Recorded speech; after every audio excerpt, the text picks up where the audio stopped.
What if it's not death that gives life meaning, but life that gives death meaning?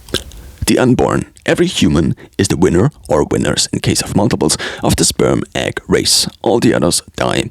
Hundreds of millions of possible humans aren't born because only one sperm can fertilize the human egg. So how ridiculous it sounds to these unborns to say not existing.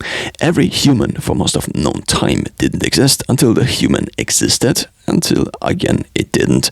Just because death ends life doesn't mean we have to reconstruct meaning from this constraint on life. We could also just accept to give life meaning, not from death, but to give life meaning because it is the only thing we have. We have until death.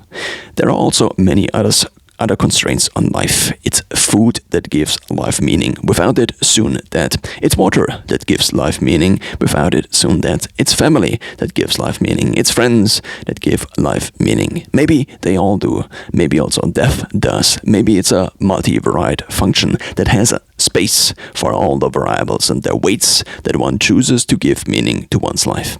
Or if we go back the timeline, we didn't have life until fertilization or birth, depending on how one defines the start of a life. Maybe the reason we moan about people we loved now dead is not because death is so meaningful, but because the life, them, the deceased were living before death, before yet again not existing. We moan due to the loss of a life, due to the lack of a life.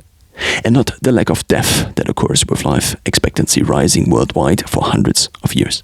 But we don't moan for all the people that die that we didn't know. And we don't moan for all our possible unborn siblings that just didn't make it, that didn't get a life. Of course, the less of something we have that we need, the more valuable it seems to become.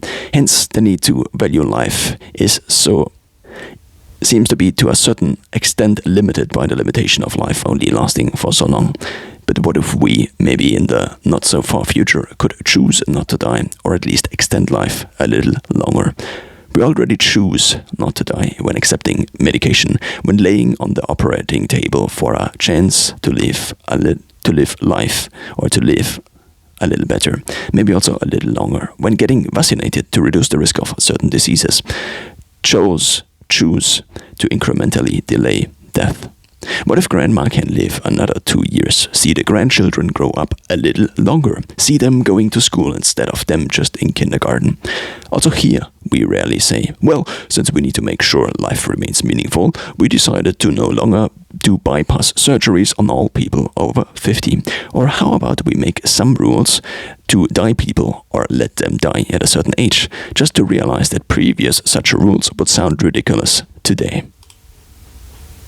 As average life expectancy has risen from about 35 years, from 770 to now more than 35 years. How about dying at average high child mortality 35, like in the 1800s? But where is the chart when you actually die?